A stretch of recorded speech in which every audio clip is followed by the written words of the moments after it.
Thank you. Good afternoon, ladies and gentlemen, boys and girls. I'm not sure if there's many boys and girls here. Maybe I'm the youngest. But I'd like to begin by saying my name is Chris Tamwoy. I'm originally from the Torres Strait Islands. I'm a proud Indigenous Australian, and it's great to be here to be able to open up this event. But before we proceed today, I'd like to acknowledge traditional owners of this land and pay my respects to the elders of the past, to the elders of the present, and to the elders that are emerging, for they hold the memories, the traditions, the culture, and most importantly, the original identity of this amazing country that we all live in, but most importantly, that you put your lives at risk for, that we call Australia. So thank you very much, and thanks for having me. Much love, and have a blessed day.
Ladies and gentlemen, good afternoon, and I'd like you to all join me in thanking Chris Tamwoy for that amazing welcome to country that we experienced this morning. Thank you.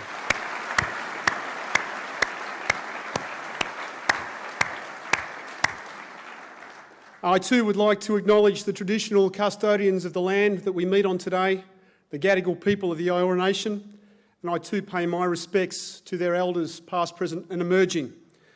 Senator, the Honourable Linda Reynolds, our Minister for Defence, Mr Greg Moriarty, Secretary of the Department of Defence, General Angus Campbell, Chief of the Australian Defence Force, Vice-Admiral David Johnston, Vice Chief of the Australian Defence Force, Lieutenant General Rick Burr, Chief of the Army, Joe Iervasi, representing the Chief of the Air Force, and I can't see him, but I know he's here, Air Marshal Warren McDonald, the Chief of Joint Capabilities. fellow chiefs, heads of navies, commissioners of police forces, men and women of the Australian Defence Force, men and women of visiting Defence Forces, industry leaders, ambassadors. Ladies and gentlemen, welcome. And a very good afternoon to you all. It's truly a great privilege for me to see such a great, diverse crowd here this afternoon as we officially launch the Navy's 11th Sea Power Conference.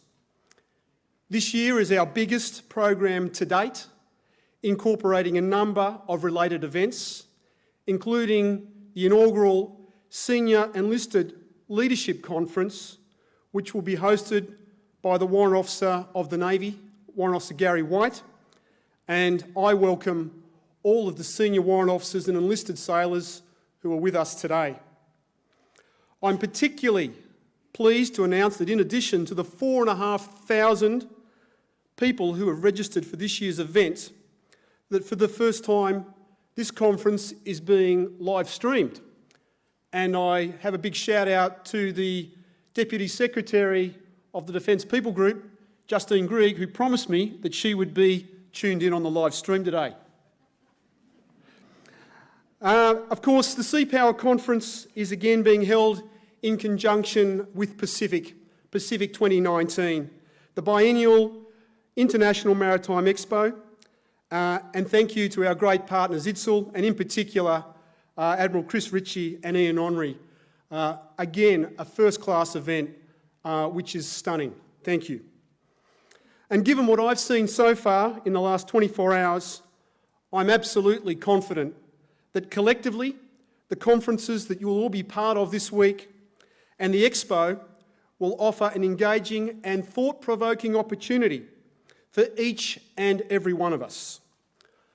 I think that this year's theme, the Indo-Pacific Maritime Domain in the 21st century, the spectrum of influence, perfectly captures both the importance of the region and the fundamental shift we have seen over the past 3 years in particular. And for Australia, which sits in the middle of this region, it has never been more important. Like all of you here today, our friends and partners from 46 nations across the region and across the globe, the security and prosperity of our nation is tied directly to the maritime domain and this region. And because of this, our Navy has a crucial role to play in protecting our nations and contributing to the international rules-based global order. So we need to be ready. We need to understand the region and we need to adapt to a rapidly changing environment. And in that context, I could not think of a more distinguished panel to help us all understand that environment and Australia's place in the Indo-Pacific, as you will see this afternoon. With this, I'd like to welcome the Minister for Defence, Senator the Honourable Linda Reynolds, CSC, to deliver the keynote address.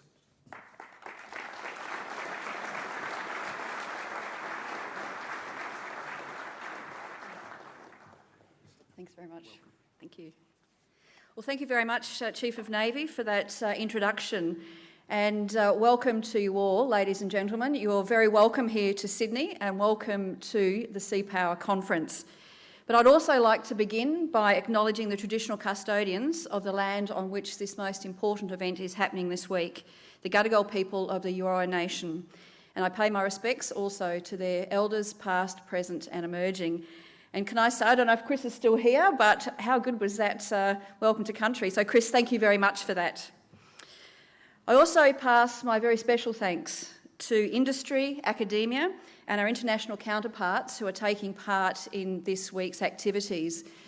You'll hear a lot about collaboration and partnership, and it has never been more important than it is today for the reasons that I'll go through with you now. But today is not the first Sea Power Conference for me. 2 years ago, I stood on this very stage and spoke in my capacity as the chair of the Parliament's Defence Subcommittee, a former Army logistician and someone who'd led 3 large change programs within Army. That day, as some of you who are here may recall, I spoke about the historic interplay between politics and defence and the historical dysfunction that it had created. I noted how these dynamics had, in my opinion, thwarted the full delivery of white papers and capability plans since Federation in 1901. And I warned that historical legacies could not be allowed to derail the delivery of the Naval Shipbuilding Plan and a fifth-generation Navy. That's why I concluded my remarks back then with this challenge. It was a challenge to find ways to break free of the shackles of these historical legacies to deliver capability in new, collaborative and far more agile ways. That challenge stands today, even as we are on track to deliver the most ambitious naval build-up in Australia since the Second World War. But to be blunt, we are investing in this new naval capability because we must. As the Prime Minister said last week, we've entered into a new era of strategic competition, a not unnatural result of the shifting power dynamics in our modern, more multipolar world and globalised economy. Australia is an Indo-Pacific nation, and our region is the epicentre of that change. And our region is anxious as it goes through the most significant geopolitical change since World War II. Which is why, in my first month as Minister for Defence, I laid out the following three priorities for Defence's senior leaders that relate to strategy, capability and transformation. Firstly, strategy.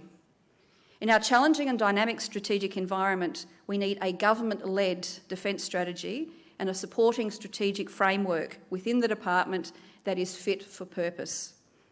That means one fit for adaptation, transformation and technological disruption. Secondly, capability delivery and force integration.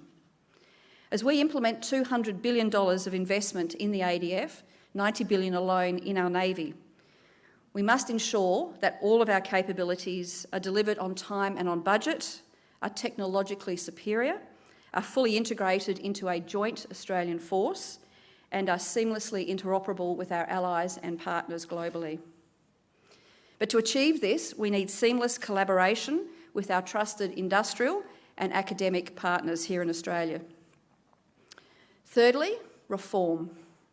To achieve the first two, we have to continue the process of reform within Defence. Transforming Defence into a single strategy-led organisation that is astute in how it sees the world, insightful about how that world is changing, and attuned to technological disruption. And it's agile and flexible in responding to its external environment. And that is true for all parts of Defence, ADF and APS. We must now become one Defence, both in name and also in practice. A whole that is far greater than the sum of the individual parts. Because unity of effort behind a unified purpose, one that has been so clearly and decisively laid out by Prime Minister Scott Morrison, will be vital for protecting the nation and its interests in the decades ahead.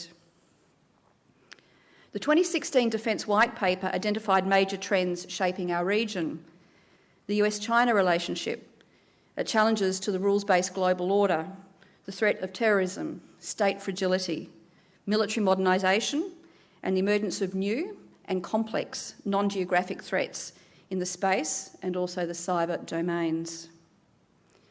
While the White Paper's analysis of these drivers still holds, it underestimated the speed of that change. Indeed, the world itself has changed far more quickly than we assessed in 2016, and so too are the consequential challenges. These challenges operate simultaneously in a dynamic and quite unpredictable mix. At any point, they can compound and cascade, creating challenges of much greater strategic significance than any single one challenge or problem on their own. The challenges are multifaceted, they are multidimensional, and they require a whole-of-nation response. There is simply no point in wishing that these changes were not happening. They are. The world is rapidly changing. And as a government, under the Prime Minister's strong leadership, we are working in new ways with friends and allies to ensure that the rules-based global order adapts to the new realities of our world. Adapting in ways that preserve sovereignty and the elements of that order that we have and must continue to deliver peace and prosperity.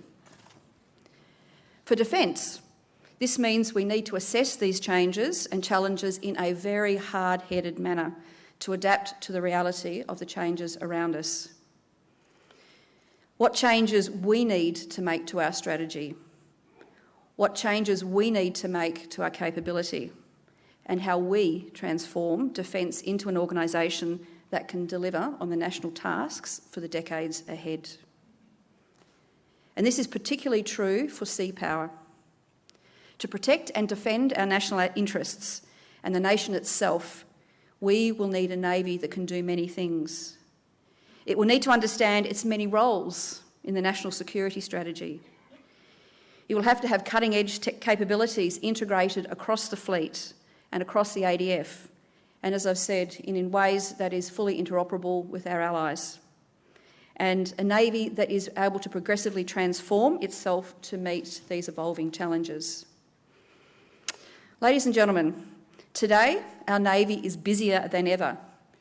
Navy has on average 20 ships at sea per day, conducting in excess of 200 foreign port visits across 32 nations and participates in up to 30 naval exercises per year.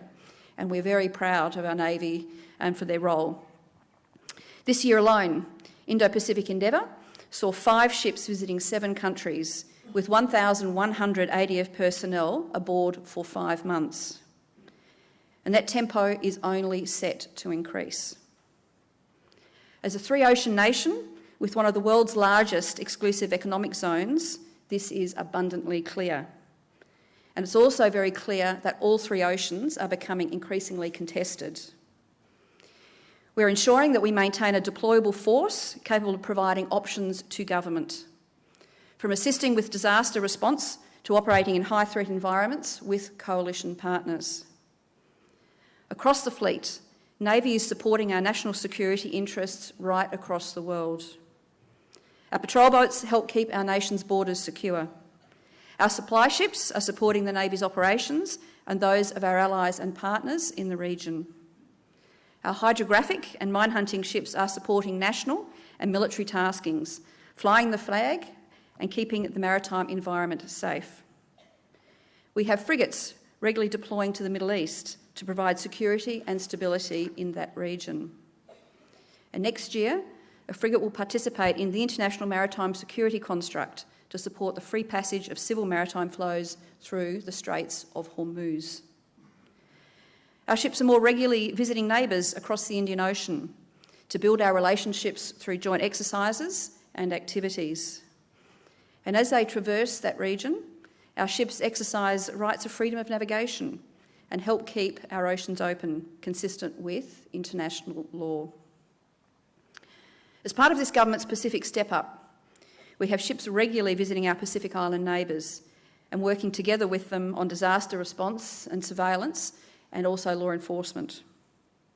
Of course, our Navy also regularly trains with our ally, the United States, and other close partners for high-end warfare. But Navy is not doing this in isolation. Navy is working across the ADF and indeed across government to build greater capability. This is particularly clear in the development of the ADS amphibious capability. The rebuilding of knowledge and skills required for amphibious operations has been a major task right across the ADF, and Navy is central to that. In short, we ask our Navy to do a wide range of tasks in pursuit of 2 central goals: protecting and advancing the national interest. Engaging in the region, training for all contingencies, including for high-end warfare. Now, you'd think that'd be enough to keep one Navy busy, but there are more challenges ahead in delivering a major acquisition program whilst accommodating emerging and rapidly changing disruptive technologies. Over the coming decades, the Australian Government is investing more than $90 billion in the acquisition of new naval capabilities, including 33 new vessels that will join the Royal Australian Naval Fleet. Naval platforms are large and complex out of necessity.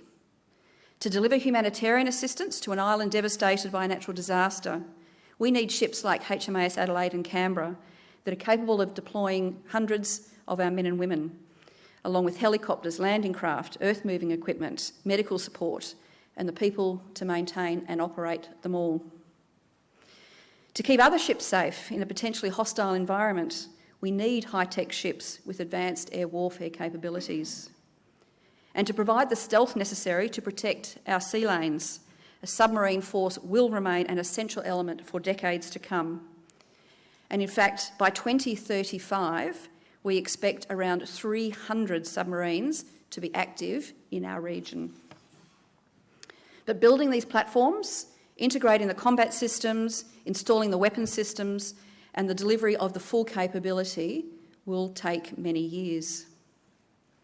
And in this job, I've heard people sometimes say that these platforms, when they're delivered, they will be redundant. That misunderstands the reality.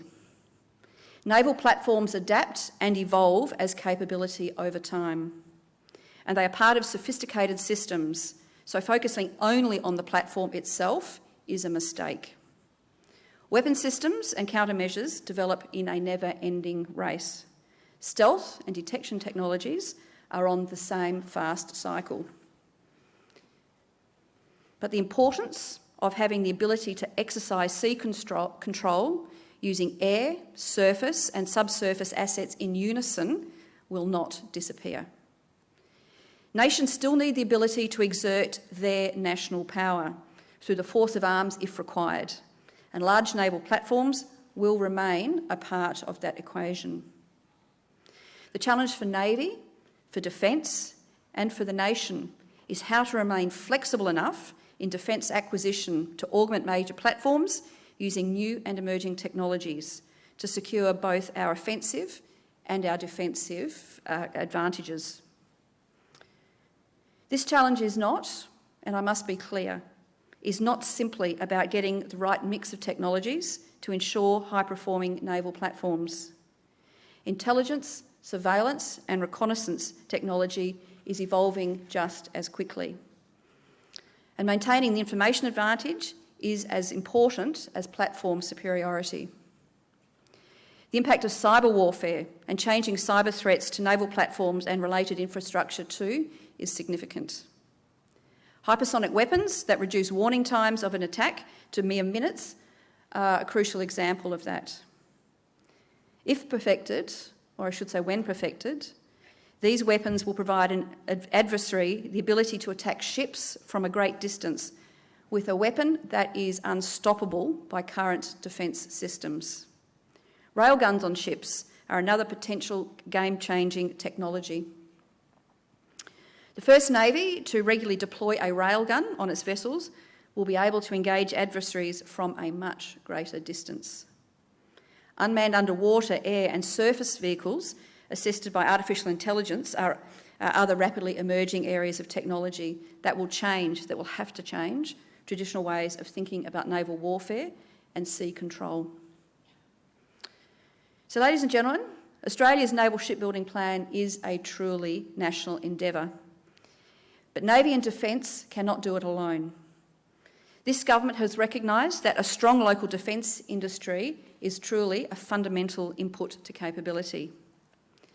To succeed, we need strong, trusted and reliable long-term industry partnerships with our small and medium enterprises as well as with the primes. Industry must do its part, from research and development to construction, from through-life support to disposal. We need construction infrastructure to deliver the projects and the workforce to do everything from designing and building ships and submarines to integrating combat systems and managing the complexity of major programs. Navy is at the centre of this effort as it sets the requirements, engages industry partners, oversees construction, delivers the vessels, then puts them into service, integrating them with the broader fleet and the rest of the ADF. The fleet we need in future will be far more than the capable platforms we currently have in service.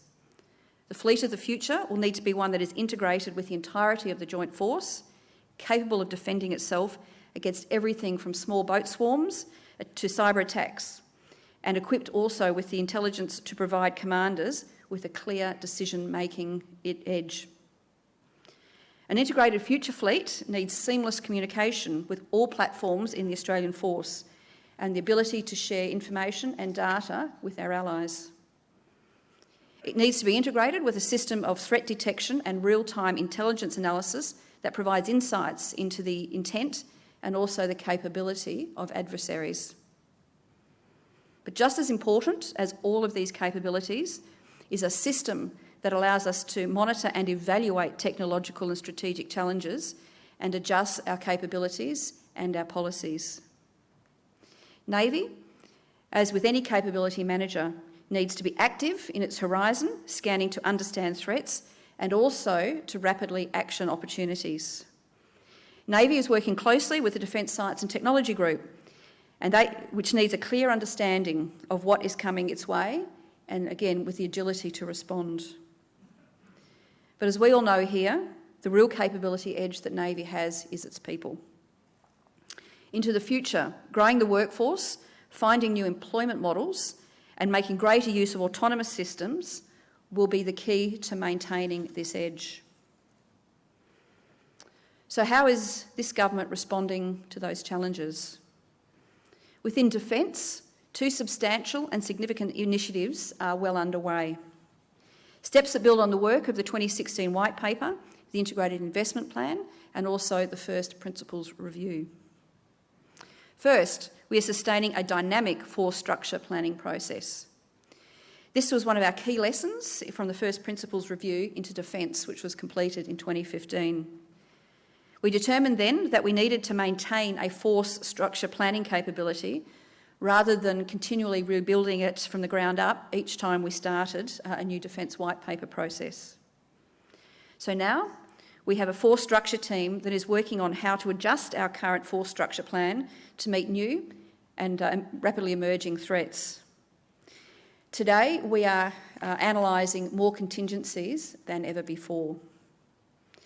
As part of this work, Navy has conducted a deep review of its gaps and opportunities to ensure that all options are investigated so the future force will be lethal, it will be sustainable and it will be affordable. At the same time, Defence is working through a reassessment of the strategic underpinnings of the 2016 Defence White Paper, and I expect this work to be delivered to me early in the new year for government consideration. And secondly, we are undertaking a review of how to transform Defence into a truly adaptive One Defence. The first Principles Review made Defence a far more strategy-led organisation, and it succeeded, in my mind, to getting the defence enterprise aligned at the starting point of an ongoing transformation process. But the next step is to define this new adaptive pathway to ensure, again, that we are more agile in responding to current circumstances. This work, too, will be delivered to me early next year for consideration by government. Together, these 2 bodies of work will provide a sound basis for a thorough analysis of our broadening capability requirements and inform any ongoing adjustments we will need to make now and into the future. I do not envisage any changes to our major capability programs. Advanced frigates and a regionally superior submarine will be a part of our future force. But changing technology means that we cannot rest on our laurels and simply deliver platforms and capability to meet today's challenges and threats. Just as important, though, is future-proofing our capability programs by allowing for evolution. Take the attack class submarine, for example. Submarine number 12 will be a very different vessel from the first in class. The program of continuous shipbuilding will allow for an evolution in the technology and the weapon systems, the countermeasure and the materials. That is what continuous shipbuilding is all about. For example, we are already involved in a spiral development partnership for the BYG-1 combat systems and the Mark 48 torpedo. Continuous shipbuilding will enable us to extend the methodology to communications, sensor and platform systems. I'm very confident that Australia as a nation and the Royal Australian Navy can rise to these challenges. Why do I say that? Because we are already doing so. I'm sure it is absolutely no news to this audience when I say that in the past we may have had one or two issues with the Collins-class submarines. But it might surprise some of you to know that these days the Collins are beating world's best practice in the terms of availability and are continuing to deliver a potent and unique capability to the government and to our nation. This is now the case because we've learnt and we've applied critical lessons in submarine sustainment and the development and it's developed some scar tissues along the way for many people. But we recognised the problems and we went through a process to rectify them. We've learnt from our shipbuilding projects too. The Air Warfare Destroyer project started 6 years after we finished building the Anzac frigates. Even a gap of a few years meant that we'd lost much of the skills and expertise during the frigate build. As a result, we ran into schedule and cost issues with the AWDs, but we turned that around. The government instituted a reform program in late 2015 that saw the insertion of Spanish shipbuilding management expertise into the shipyard. Overall, shipyard productivity improved by more than 30% from Ship 2 to Ship 3. It was in the trades work where the greatest efficiencies were found. Structural steel fabrication and electrical cable installation improved by about 50%, painting by almost 70%. The AWD project is back on track. 2 ships have already been commissioned into service and a third will be delivered and commissioned next year. And all who've seen it will agree that they are a magnificent vessel. But we've also learnt more about the workforce needed to transition to the new class of ship. We cannot afford to stop deployments or operations to transition to new capabilities, so the Navy workforce will need to grow. So having learned these lessons, we now have the opportunity to apply them to all other projects. The lessons will set the scene for naval shipbuilding in Australia, and they demonstrate industry's fundamental input to capability. Over the past decade or so, we have learnt many lessons. We are not embedding these lessons in our thinking. We are now embedding, I should say, these lessons in our thinking, our strategies, and also our delivery. So, ladies and gentlemen, in conclusion, the Royal Australian Navy has been an integral part of the nation it has served with such great distinction for over a century. It is now another challenging phase of its history, but one that it is poised to embrace for Australia's long-term strategic advantage and also our national interest. We are rebuilding our fleet and transforming sea power to ensure a potent capability for whatever challenges this century brings our nation. Thank you. Ladies and gentlemen, I'd now like to invite our next speakers up for the panel, which will be chaired by Chief of Navy. I'd like to invite VCDF Vice Admiral Johnston, Chief of Army Lieutenant General Rick Burr, Air Commander Australia, Air Vice-Marshal Joe Iervasi, and Chief of Navy, sir. Ladies and gentlemen, thanks. We've got a great panel session this afternoon, and I'm delighted to have my colleagues from the senior leadership group of our Defence Force in support of our conference this afternoon. The Minister has left, but I'd like to thank her for setting the scene so very, very well in terms of reminding me very eloquently of the scale of my role and that besets our Navy. As we look at the magnitude of the government's investment in Navy and the entire defence enterprise, it's very clear that it's a very important time. And I think it really does underpin a commitment to addressing the significant geopolitical and industrial challenges that we're all currently facing. And our Navy has much to do if we're to deliver on our contract with government and the Australian people. It's a massive challenge, it's a multifaceted challenge, and it's complex. However, it's a challenge that I share with all Navy people. I share the challenge with the Australian Defence, maritime and shipbuilding industry, and with academia. I share the challenge with my colleagues on the stage with me this afternoon. The Vice Chief of the Defence Force, the Chief of Army, the Chief of Air Force, my colleagues from the Acquisition and Sustainment Group, the Defence Estate and Infrastructure Group, and all of the Defence Delivery Groups. And I enjoy their support as we deliver against this challenge. I share the challenge of maintaining a global rules-based order with each of my counterparts in this room here today, in our region and across the globe. So when I look at it through this lens, it strikes me that the only way we can achieve what we need to do is through partnerships. And that is what I would like to focus on this afternoon. I would like to focus on 4 key partnerships. Partnership with our workforce, partnership with industry, partnership with all elements of defence, and regional partnerships. In terms of the workforce, those of you who know me would not be surprised when I say that my highest priority is the men and women of the Royal Australian Navy. And my priority focus is the workforce reconstitution to ensure that we have the right people in the right place at the right time, now and into the future. It doesn't matter how technically advanced our platforms are if we don't have smart people operating and supporting these platforms. So a partnership with our people is absolutely paramount. Fundamentally, this partnership is about creating a culture that encourages those who are currently serving in our Navy to continue to serve. Those who have left, I need them to want to return.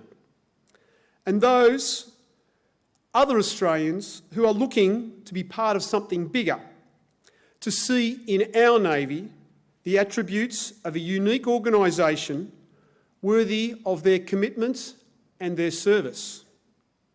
We can only achieve our mission with and through our people.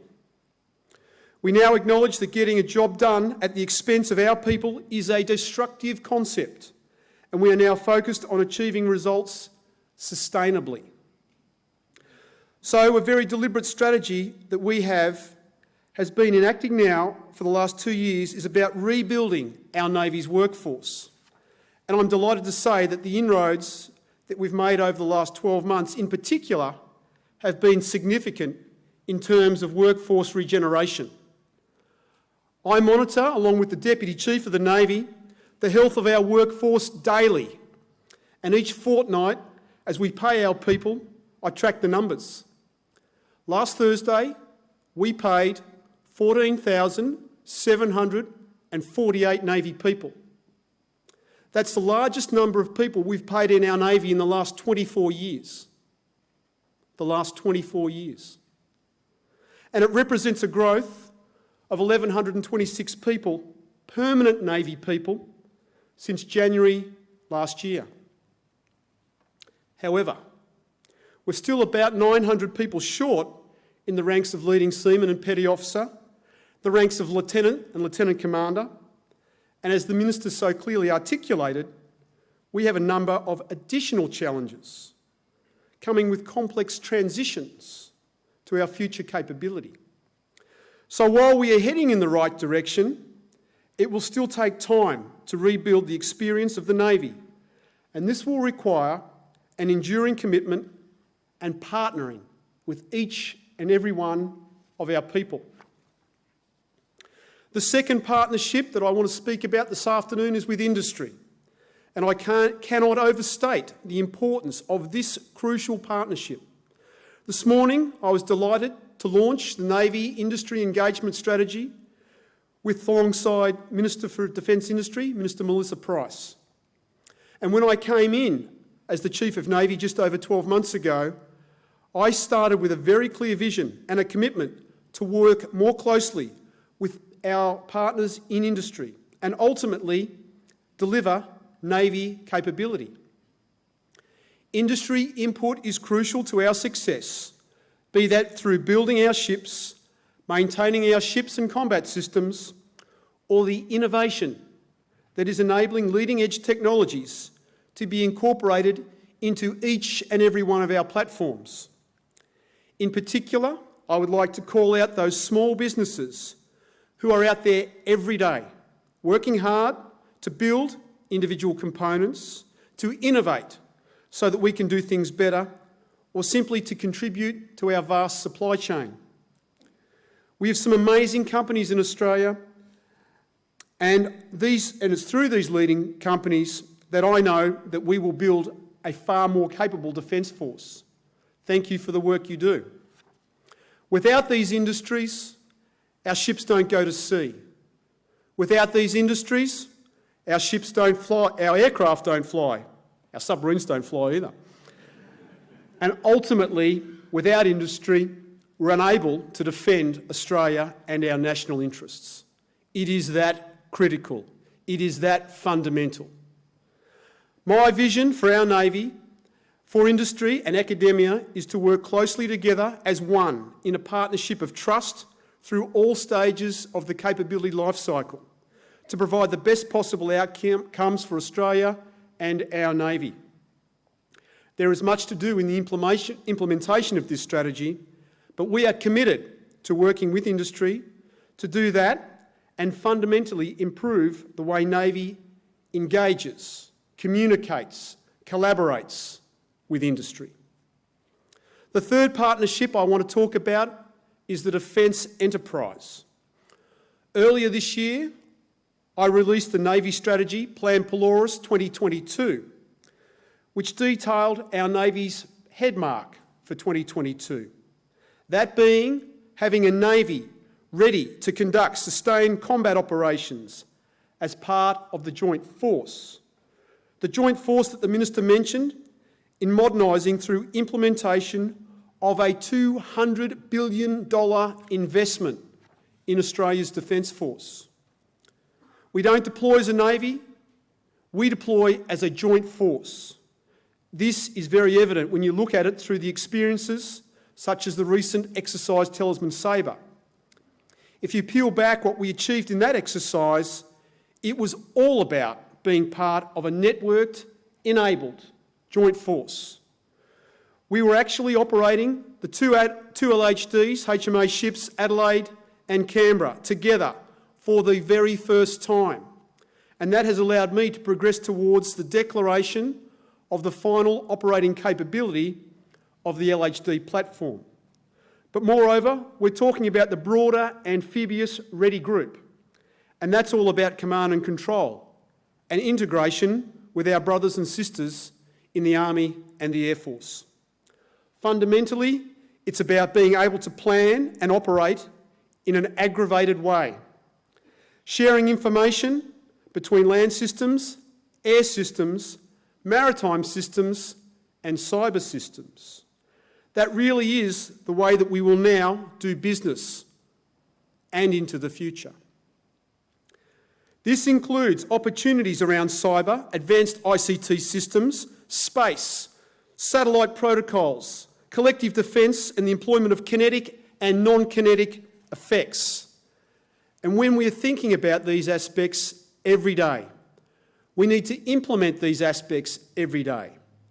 Some of the trials that HMAS Brisbane, the second of our air warfare destroyers, are conducting right now, today, on the west coast of the US, will be to step up from where Hobart previously conducted her trials less than a year ago. And it's all about networked abilities. This includes sharing targeting information from the third party in real time. It's a game changer, and we're going to continue to build upon that. In terms of continuous shipbuilding, our challenge is unprecedented in Australia's history. It's the single biggest recapitalisation of Australia's Navy since the Second World War. As I already mentioned, I share this challenge with each of the defence delivery groups and my trusted colleagues, partners and friends from the Army and the Air Force. We share it with multiple government departments that contribute to the National Naval Shipbuilding Plan with an outstanding level of collaboration and partnerships, and this has increased exponentially over the last 12 months. There is no doubt that I am well supported across the entire enterprise. Without trivialising this challenge, I'm really excited. I'm excited by the amount of support that I receive on a daily basis from my colleagues across the department. I'm excited by the buy-in and the support that I get from defence industry, and it gives me a very healthy level of cautious optimism that we can and we will do this, and we will do this together. Lastly, but certainly by no means least, are our regional partnerships. In recent years, global events have underlined the enduring importance of upholding the international rules-based global order, a responsibility for which all nations must play their part. This responsibility is no more evident than in our region. Last year, I spoke at the International Sea Power Symposium hosted by the United States Chief of Naval Operations, Admiral John Richardson, and my message was very clear. No one nation can do this on their own. As nations continue to derive value from the maritime environment, there is an increasing need for capable and professional naval and maritime forces to promote and foster good order at sea through trusted partnerships. My Navy is absolutely committed to playing our part in building those regional partnerships, and I'm exceptionally proud that during a typical week over the last 2 years, the Fleet Commander has delivered no less than 20 ships at sea and no less than 2,000 Navy men and women at sea every day, 365 days a year. And that represents about 14% of the total naval force. Delivering regional outcomes and working alongside your teams across the globe. As a nation, we are prioritising outcomes that lead to strengthened maritime domain awareness and maritime border protection. Improved information sharing is vital to combat transnational crime. We need greater regional and coastal interconnectivity. We need improved reliability and efficiency in shipping in the region, and more sustainable management of our maritime resources. And because we know that no country can truly expect to act alone to solve the dynamic maritime challenges that we are currently facing, we seek to build a Navy that can work with and support our neighbours, friends and allies in the region. And yesterday, while many of you were still celebrating the victory of the Roosters against the beloved Canberra Raiders, I was delighted to be able to sit with 14 of my brothers from around the region, from around the Southwest Pacific and Timor-Leste, and we talked, and we collaborated, and we thought, and we planned, and we agreed to meet again and discuss the very important challenges that we are facing in our region. We all have a stake in regional peace and stability, unimpeded trade and freedom of navigation and freedom of overflight. This conference affords us the opportunity to reflect on the significant contribution that you all make in this endeavour every day. It also gives us the opportunity to continue to build those partnerships that will secure our collective security and prosperity for years to come, and enable us to achieve even greater outcomes for your children and for our grandchildren. Together, we will make this our future. Now, I'm pleased to welcome the rest of the panel, and I'd like to invite the Vice Chief of the Defence Force, Vice Admiral David Johnston, to address the conference.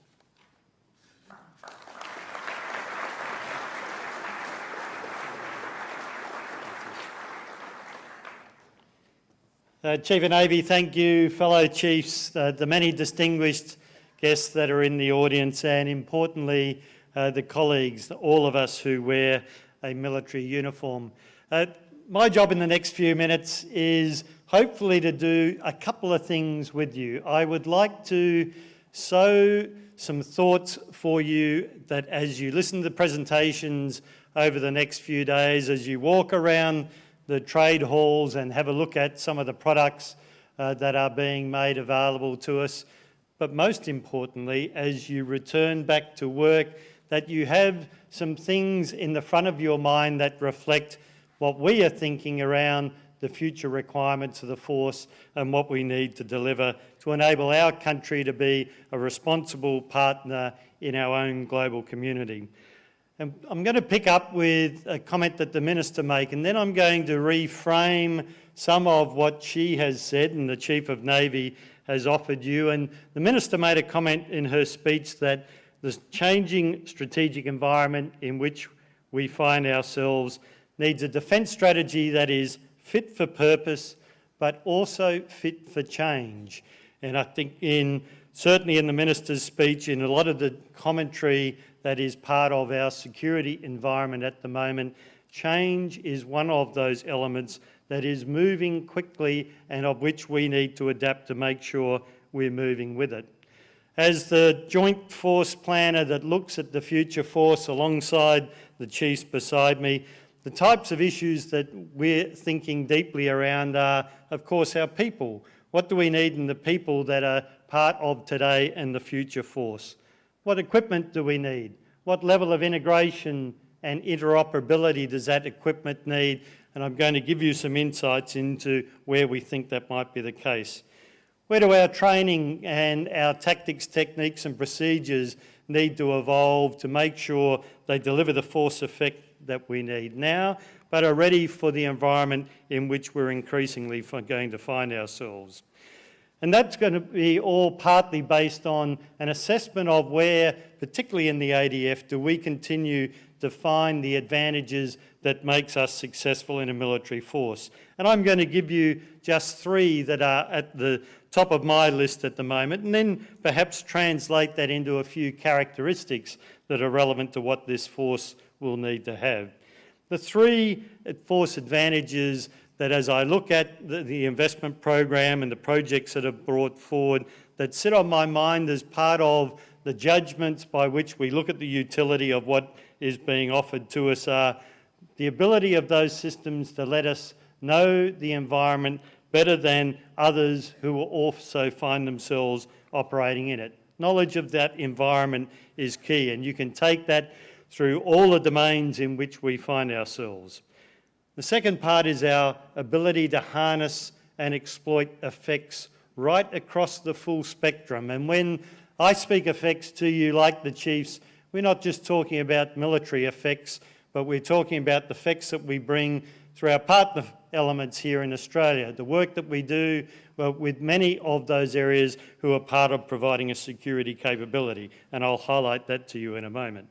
And the third criteria that is important to me is the ability to enable the force to act quicker and more decisively than others that it may find itself operating in.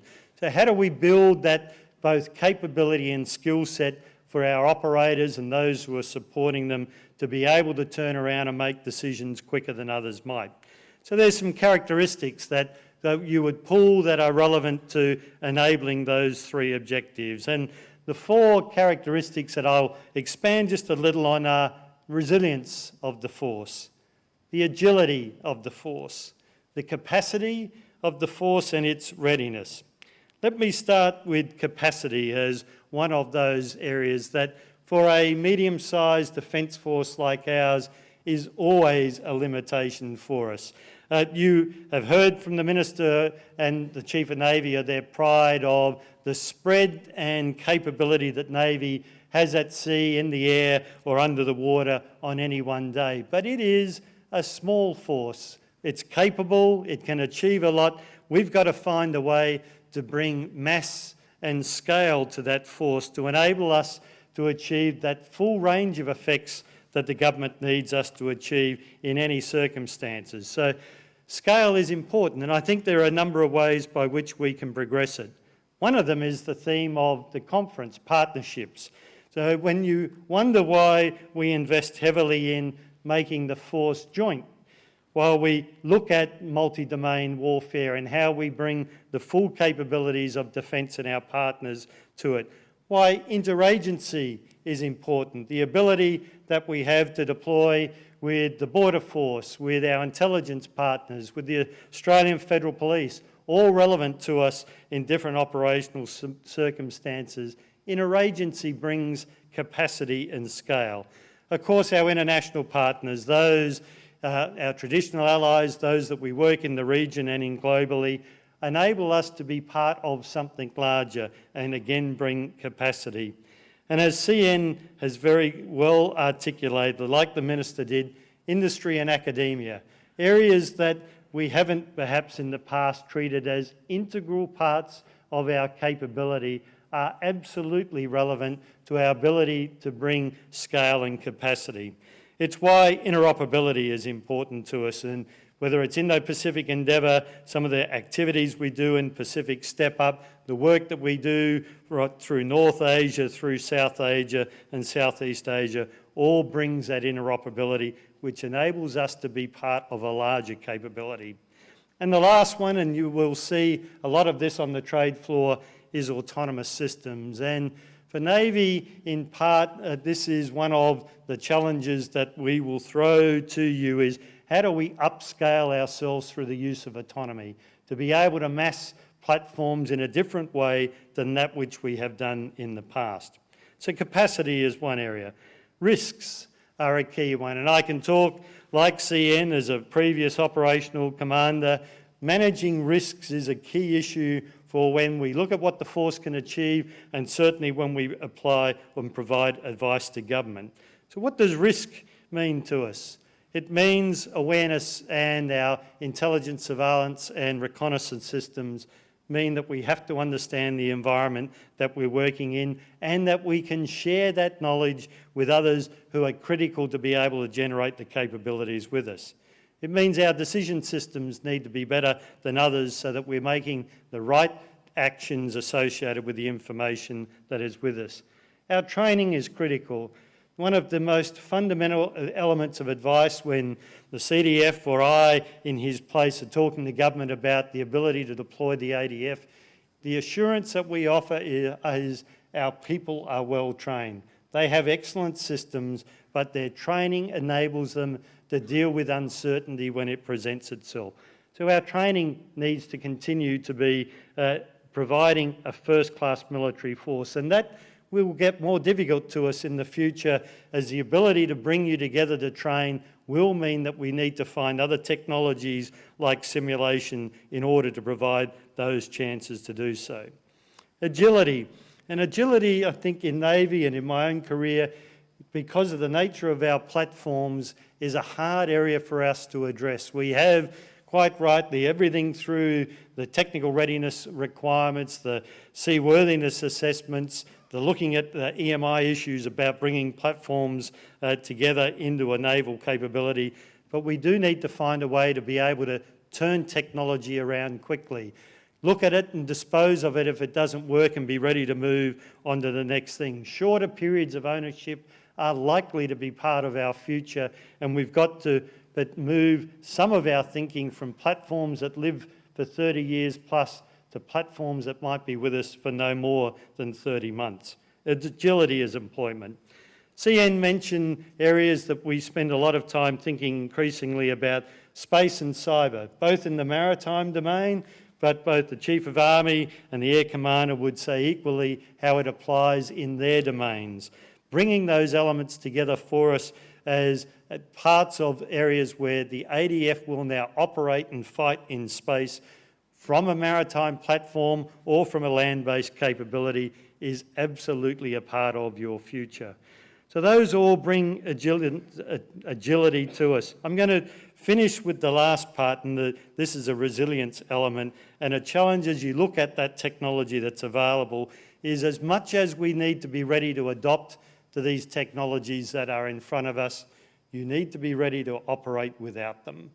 So what happens when our communication systems are brought down, when our precision navigation and timing may be interfered with or is inoperable, and we need to switch to other means of doing so. When the electronic magnetic environment or the air defence environment is not an area that we enjoy superiority, how will we work in those areas? So resilience is a key component that enables us to exploit all the other attributes of the force that are important to us. So as you walk through those trade halls, as you listen to the speakers that will follow over the next couple of days, and you form your thinking about what is important both in your workplace now and in the workplace and the environment in which you find yourself in the future, these are the issues that we are thinking of and we need you to be a part of. Thank you.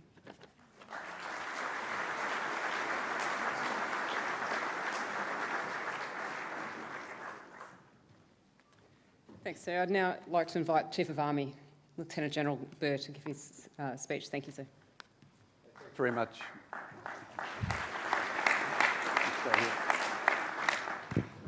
Thanks very much, Mike. It's great to be here, and can I again applaud your leadership of the Navy and for hosting such an important event here in Sea Power. The best ever, I've heard. Well done. Fantastic to be part of it, and thank you for the invitation. And can I also extend my thanks and best wishes to the Royal Australian Navy for the work that you do every day for our nation and for our Defence Force. Extend my best wishes to all other Chiefs of Navy and services from around the region.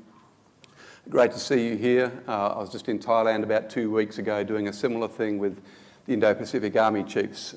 It's so important that we get together and have the opportunity for dialogue and sharing perspectives and nutting out a way forward. To the many defence industry people here also, thank you for what you do to make our Defence Force more capable every day as well. Many consistent themes here, regardless of the domain which we may come from. I think the themes today have been absolutely consistent with how I see the world, and you'll hear many similar messages. The geostrategic environment, the technological change, the environmental change that's going on, demographic changes. We have branded this accelerated warfare to give credence to the pace of the change that is happening around us all, but equally the pace at which we need to respond. Accelerated warfare is Army's future statement, which gives focus to our concept development, our organisational structures and our acquisition program. The overall response to accelerated warfare is what I call the Army in motion. We know that we need to do more in more places more of the time against new and emerging threats. To do so, the Army needs to be comfortable with constantly adapting and responding to those threats, as we have always done through our history. It's just the pace of those changes increasing, and we need the organisational structure and the culture which underpins it to reflect and accommodate in a proactive way those changes. So Army in Motion speaks to being not just ready now, but future ready. And there is tension in that, as the themes you've already picked up on across the board. We need to focus on delivering capabilities and effects for government today, but at the same time adjust and assume new responsibilities and new capabilities to be future ready, and then be fit for change. To quote, to quote the Minister, the strategy that we have needs to accommodate those changes in stride. We know that to do that, we need to be in more domains than Army may have traditionally been in. We are both on the land, but operate from the land and onto the land. We have, I think, showcased the high watermark, if you will, of our amphibious capability, which I think we're all very proud of on Talisman Sabre this year. The level of capability shown there that speaks to the level of cooperation over many years between our three services, the way we've come together there. But to see all three forms of aviation support being flown from the LHDs and the landing craft coming out the back, I think at day and night is a real testament to the level of maturity there and the capabilities that we now offer government. The ability for our armed reconnaissance helicopters, the Tiger, to be on board the LHDs during Indo-Pacific endeavour this year, the ability to project force into the region, I think has been unsurpassed in recent times. So a lot to be confident about as we go forward in terms of being ready now, but it gives us a basis to further build on as we get into all other domains more comfortably. We need to be integrated by design to take advantage of being in all those domains as a force design principle, not just joint by design, but integrated by design. And that is very much of our thinking. We have 4 modernisation priorities for the Army: more connected, more protected, more lethal, and more enabled. They are interdependent and speak to the IIP, or the Integrated Investment Program, that is being delivered as Army seeks to recapitalise over this coming decade as well. More connected speaks not just to the network, but across the entire joint force, and protected speaks not just to the increasing armoured protection that we are having, but our network needs to be more protected. We know that we need to make this successful. This isn't just physical protection anymore, it's protection across the entire electromagnetic spectrum. More lethal, Army has a number of projects there to advance long-range fires capabilities and the ability to keep up with the mobility which is coming under Land 400 with our combat reconnaissance vehicle and the infantry fighting vehicle. And of course, more enabled. And that's not just the individual soldier, but the entire force being enabled through more capacity, more harnessing of technology. The robotics and autonomous systems strategy, which we are working towards, speaks to greater use and incorporation of unmanned teaming.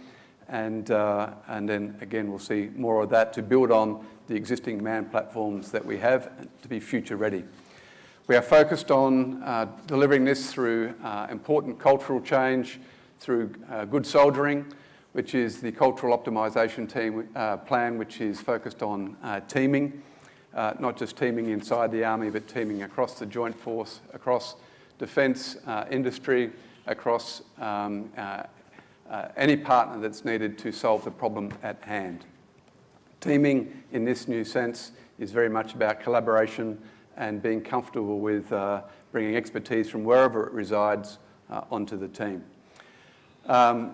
Training transformation is my number one internal workforce focus, so that we can deliver a force that is future ready.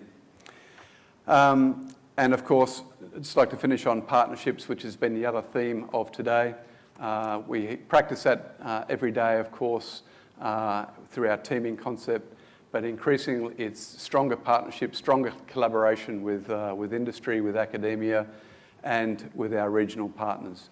And today, through the Pacific Step Up, building on an existing foundation of strong international engagement over many years, to do more together and continue to make our region more safe and prosperous. And I'll leave it at that, but with one final plug that will continue this conversation across the multilateral forum through Land Forces in Brisbane in September next year. Thank you very much.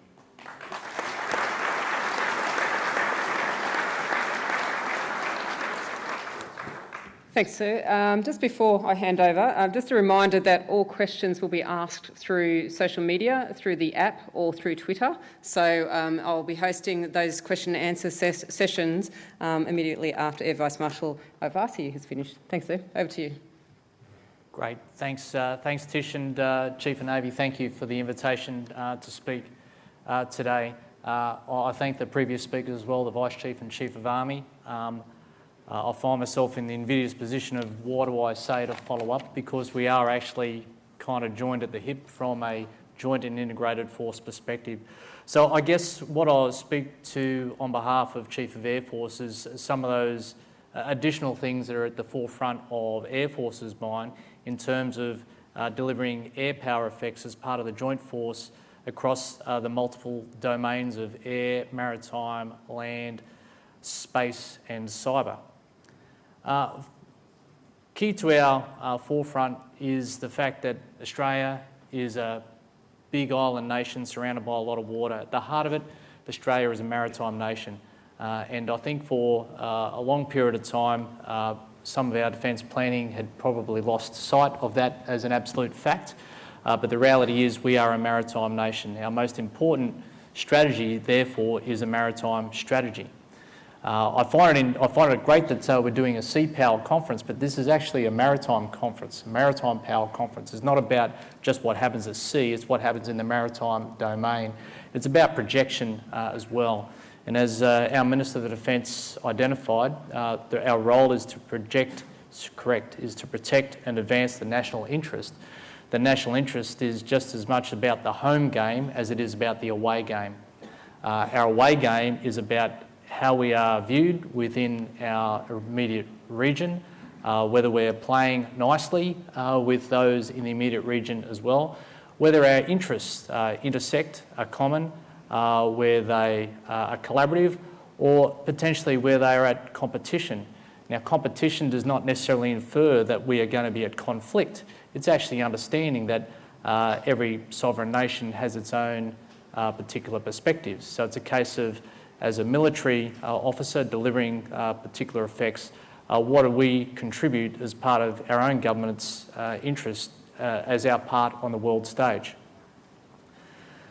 But as a maritime nation, and as I look before me with a sea of white, everyone who have spent a majority of their careers in the maritime domain, we all know that there's a lot of water out there. We all know that we don't have a lot of widgets out there to actually affect necessarily what is happening out in those vast oceans in the maritime domain. And so at the heart of our problem set is how do we provide some level of assurance for our own sovereign interest that we can provide a level of security for either trade or ensuring that the rules-based global order can be sustained. And when we look at that problem set, we realise that this is a team sport, and that team consists of regional nations, partner nations, and really global nations as well. And so whilst we might be resident here in the Indo-Pacific, our interests lie not solely within this region either. And so our trade routes, whether they come from other sides of the world or whether our interests are in other domains, that's our problem set here and now. So at the heart of that is, if it's a team sport, it's about partnerships and connections. Understanding where we're coming from fundamentally, but also understanding what it is we can do to reinforce and support each other as well. Air Force embarked on a project back in 2015 to describe where our chief at the time wanted us to head. That was under what was called Plan Jericho. Plan Jericho was an aspiration to achieve a fifth generation Air Force, and we're very fortunate through many hard years and through great support from all the services that Air Force is essentially recapitalising its main equipment, and we will technically be the first fifth generation Air Force in the world. But fifth generation is a technology readiness level. At the heart of fifth generation, though, is actually it's an attitude. It's about the people who now have an ability to be connected, is working out where they're connected, why they need to be connected, and what we're going to make out of those connections as well. But just because we're aspiring to be fifth generation doesn't imply that we're only going to play with other fifth generation capabilities. Clearly that's not the case. Even within Air Force alone, we have multiple generations of equipment, skill sets, and even experiences as well. So we're challenged by multi-generational integration as well as multi-domain integration as well. But I've had the great fortune, certainly over the bulk of the last part of my career, to be involved heavily in joint operations, and I can say quite confidently that the Australian Defence Force is a joint force, and the way that we actually come together to think and plan and execute is as a joint force as well. But that was also at the heart of how we're going to interface and interact with our regional partners. So I sit here wearing blue, and it's just idiosyncratic that the Royal Australian Air Force is the service that operates maritime patrol aircraft. There are many navies sitting out before me where they operate maritime patrol aircraft as well. So we have a common interest in terms of that particular sphere of operation. So there's a relationship between the Royal Australian Air Force as the maritime patrol experts from an aviation perspective with other navies. And I'm not quite sure whether we are necessarily there from an engagement perspective. Bless you. The second part is that we need to be comfortable with the fact that there's not many people in this room who have operated in these new domains either, cyber domain or the space domain. So therefore the question is, well, actually, who is the natural lead for that? Is it a white suit? Is it a blue suit? Is it a khaki suit? The bottom line is it doesn't matter. But if we all believe that multiple domains of operation is where we need to be, particularly for complex war fighting, the fact remains that we're entering a new space. And so therefore, with no one service dominating the intellectual property in that, we need to understand that there are many ideas out there that need to be brought to bear. So therefore, we need to be open to the concept that our traditional means of communicating, our traditional means of partnering are going to be challenged. And we need to be open to the opportunity that the colour of the uniforms that we wear is not necessarily the colour of the output that we're seeking as well. So I guess the broad theme from an Air Force perspective is Air Force has always been integrated by design, by the fact that Air Force was only ever originally generated predominantly out of the rib of armies to support land force manoeuvre.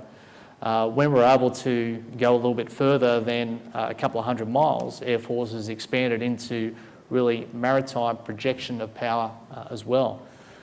So at the heart of the DNA of any Air Force is the fact that we know we're not in this alone and unafraid, but we are inherently part of something that's bigger than the individual.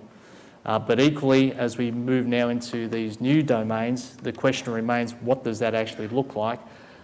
Where are the new entities that may need to form as associated with that? Does that disassociate who we are as individual services? No. But it does hit at a couple of key points, and I'll pick off on the Vice Chief's comments about characteristics of resilience. If we assume that we are all going to aspire to forces that are inherently far more connectable, then that's a wonderful aspiration. The second part is if we're going to enable them to be connected, once again, that's a wonderful aspiration. The third part is if we're going to allow them to be connected, where are we going to allow those connections to occur? And this hits the heart of our command and control structures as well. If we assume that the environment where we might be employing these complex capabilities is going to be complex and contested, as the Vice Chief identified, there might be points in time where our forces, which might be geographically co-located, are now disconnected to the mothership that might be actually providing the command and control guidance in a traditional sense. So the question is, if we now have a force that can be connected and is capable of being connected, are we willing to let them connect wherever they are? And this hits at the heart of the enabling of mission command in the locations where they occur. And this comes down to the partnering with regional players as well. So if we all find ourselves in an exotic location where we're all cut off, do we actually have the ability with the forces that we have around us to plan, brief, execute, debrief, rinse and repeat, whilst the rest of the system catches up with us as well? So therefore, everything we do from an engagement perspective, everything we do from a relationship perspective is associated with the what if. We are now in a situation that it is now just the O2 and O3 officers and the E6s and E7s out there in the field. Have we got the trust and confidence in their abilities to communicate with each other, to come up with a plan, to execute with a plan that's going to meet the intent? And so partnerships, whilst we aspire to a fifth generation connection, while we can aspire to wonderful technology, at the heart of it, it still comes down to, can our people communicate? Can they plan together? Are they willing to work together? And are they satisfied with finding a leader in the location where they're at to actually get the mission done? I'll leave it at that. Thank you.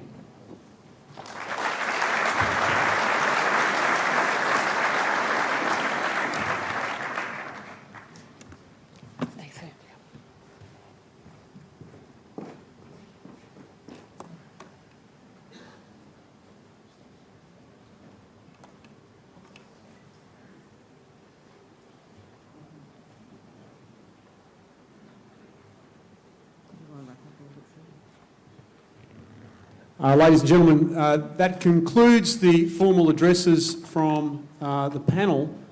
I know that you're all tech savvy, and those of you that haven't had the opportunity to download the app, I'm very happy to revert to the old technology of a loud booming gunnery voice if you feel that you would rather shout out a question if you don't have time to use the app. We've got about 15 minutes before the afternoon tea break, but I'd like, even in the absence of the Minister and VCDF who's had to head back to Canberra, if you'd join me in thanking the rest of the panel members, Rick Burr and Joe Iervasi, for their great talks this afternoon.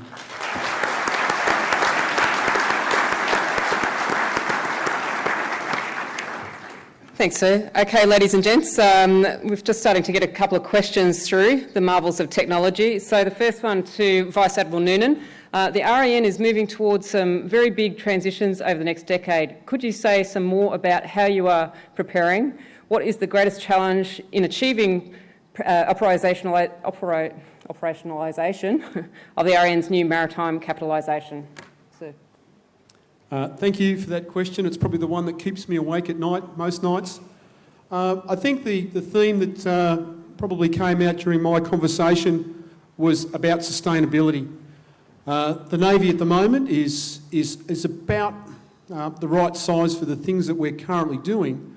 The challenge that the Fleet Commander and I have is being able to sustain what we're doing as we know that things are increasing. The fleet's in good shape. And we've only just deployed a pretty major task group only last week, which will spend the next 3 to 4 months through Southeast and Northeast Asia. That's on top of the commitment that we maintain in the Middle East. And some of you would have heard the questions I was asked this morning about our commitment to the IMSC, which will see HMAS Toowoomba deployed to the Straits of Hormuz in early next year. That's on top of the Pacific Step Up, which since February this year has seen a continuous presence of at least one vessel in Papua New Guinea waters and an additional vessel or two in the Southwest Pacific. That's on top of having between 5 and 7 patrol vessels at sea every day as part of our ongoing border security commitments. So as we look at the sustainability of not just the operational footprint, if you look at the unprecedented level of demand in terms of capability, which is clearly a big focus of this conference, having the people supporting Pete Quinn and his team as we take delivery and set to work of future capabilities, as we look at how to understand and grapple with these emerging technologies, as we get after those autonomous systems that industry is offering to us. How do I get to transform those relationships that we've been speaking about? How do I grow the number of defence attachés, maritime security surveillance advisors and technical advisors that we have throughout the Southwest Pacific? How do I contribute to the cyber force? How do I contribute to space? All of these emerging opportunities require attention, resilience, sustainability, and ultimately more people. And that's why the Deputy Chief spends every waking moment and some of his sleeping moments thinking about the resilience and growth of our workforce. So for me, it's absolutely about maintaining the momentum we've got but growing over time. So the theme of partnerships is vital. While ultimately I seek to grow the Navy to at least our funded strength through the Defence White Paper commitment of around about 15,700 people, ultimately I lever off each and every one of my partners here today throughout the region and throughout the globe, because that's the way that we'll achieve the effects that we need to achieve into the future. Thanks, sir. Chief of Army, how will the Australian... Hang on a second. Someone just put a photo up instead of my question. How will the Australian Army culture evolve to become more maritime focused? Yeah, great. Thank you. Great question. So I think we already do a lot in across the Joint Force in the maritime domain. We have obviously long-standing Special Forces activities that work in all those domains.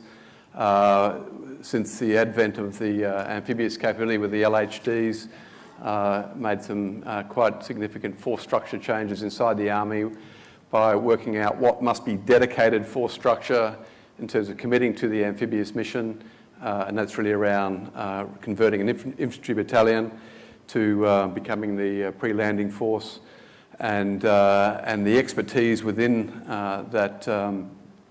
that capability, making it permanent, and then socialising more broadly across Army those elements that will rotate through our readiness cycle to have more exposure and understanding and being more comfortable with operating off of those vessels.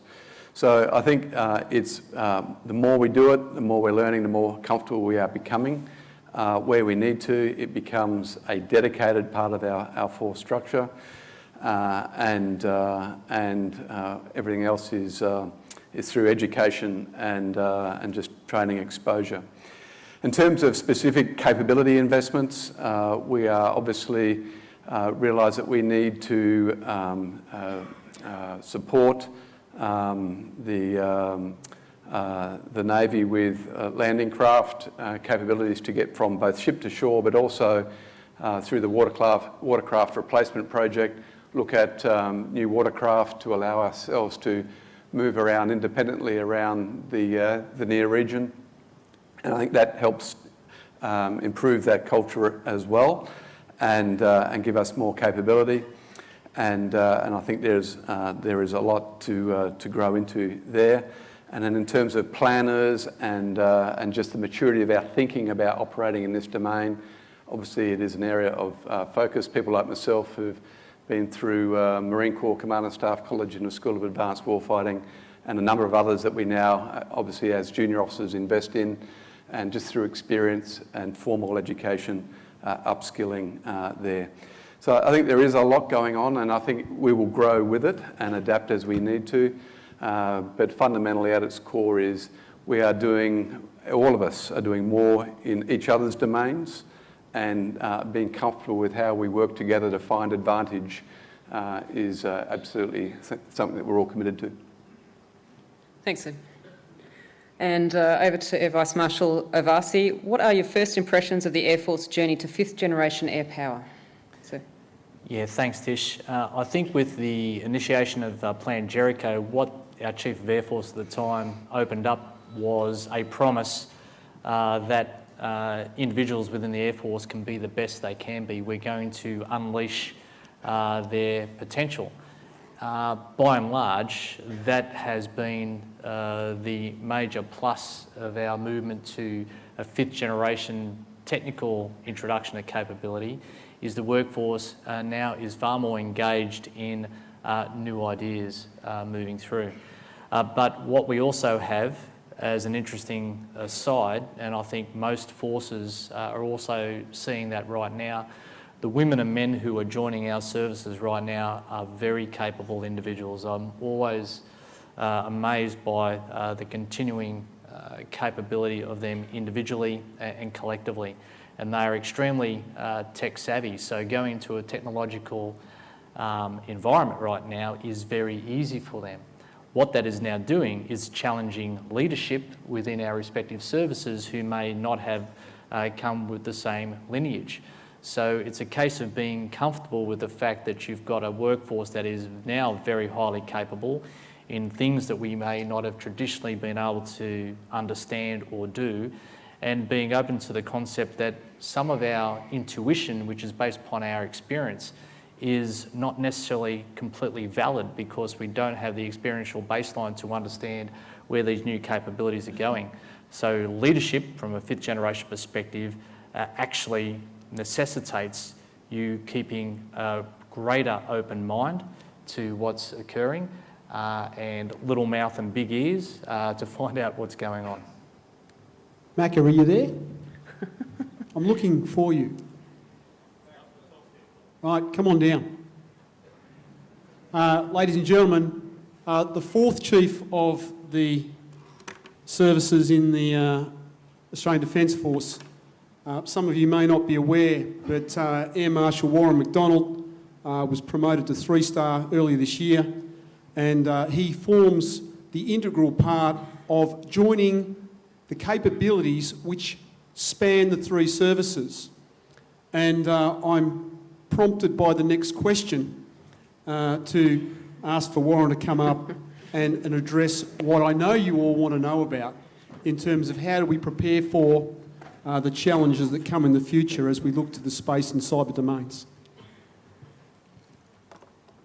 Okay, so to put you on the spot, how can the ADF best ensure that it is resilient to cyber attacks? That's the first part of the question. And what are the initiatives the service chiefs are implementing to ensure future workforce in the cyber, space and internet warfare domains? Over to you, sir. I don't know whether to thank you or not. Adaptability, I guess. Look, thank you very much, Mike, for having us up here. I appreciate that, and thank you for the question. The first thing we do, I would have to acknowledge that we are on the back foot. I think everyone collectively in the audience, and including our international partners, would feel the same. So to get on the front foot, all the three services have invested heavily in Joint Capability Group to enable us to deliver cyber training. And through the United States as well, who have been a great partner in uplifting our skill set. We still have a long way to go. We're a small force, but it's a large attack surface that we present to an adversary. But I know for Chief of Navy, who is very focused on delivering the next generation Navy, it's a large investment to put additional personnel into the group so that we can upskill. And he's done that in a very generous manner, as is Chief of Army and Chief of Air Force. So it's a collective endeavour that we all have to deliver to this nation the capability to protect our platforms. The more we wish to connect, and we all do, the more we need to be alive to the threats that poses. I would say that every service chief and everyone in the leadership is focused on ensuring that we deliver that, because it's absolutely imperative that we do. Space as well. We just were talking to the United States Air Force, Lieutenant General Thompson, just prior to lunch about what we can do in that area to assure better communications for the services. I look at it through three lenses. For Army, it's battle management system. For Navy, it's the air warfare destroyer, and for Air Force, it's the AW&C. They are, if you want to put it in those terms, the three key platforms that connect us together. My responsibility to the members sitting up here is to watch their backs and protect their flanks. I need to provide them with assured communications, be that through satellite to high frequency radio to line of sight and links, and to ensure when I'm doing so, I don't open that surface area up to threats through cyber. So it's a collective endeavour, and the Joint Capability Group, along with the assistance of the services, aim to deliver that.